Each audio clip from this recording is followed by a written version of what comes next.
I knew from the day I was diagnosed with a brain tumor on July 29, 2014, that I had a choice, fight or flight. My world changed suddenly from being Charlotte Eccles, wife, mother of two sweet girls from Houston, Texas, and a physical therapist, to a 39-year-old woman with a tumor intertwined in two cranial nerves. I was abruptly faced with the possibility of deafness, facial paralysis, and balance and vestibular deficits that could impact my ability to walk. In one day, I became an ordinary girl who faced an extraordinary challenge.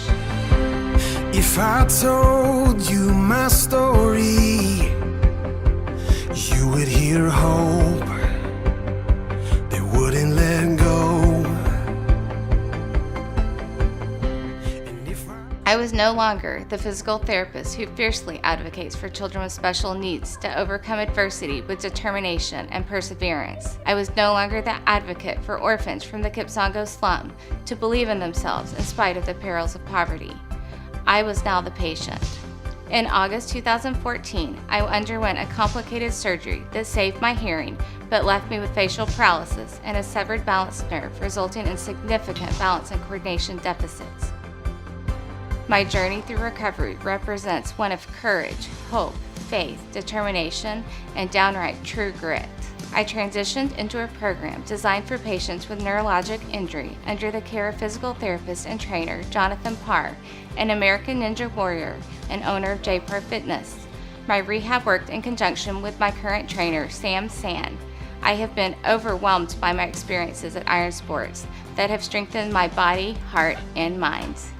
I was so honored to get an exciting call from casting inviting me to compete on Season 8 in Oklahoma City and to share my fight back story.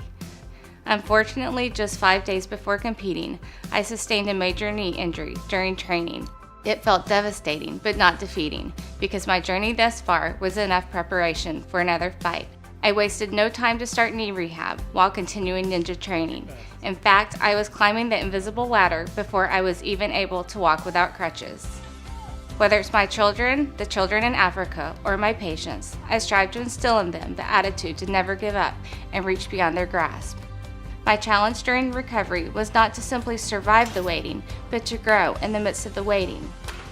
Again, I am ready to champion the Ninja Warrior course. It is my hope that someone facing adversity will identify with my challenges and see their abilities more than their disabilities. I want to inspire others. I want to be a light and beacon of hope and influence others to think, she believes she could, and she did, so I believe I can and I will.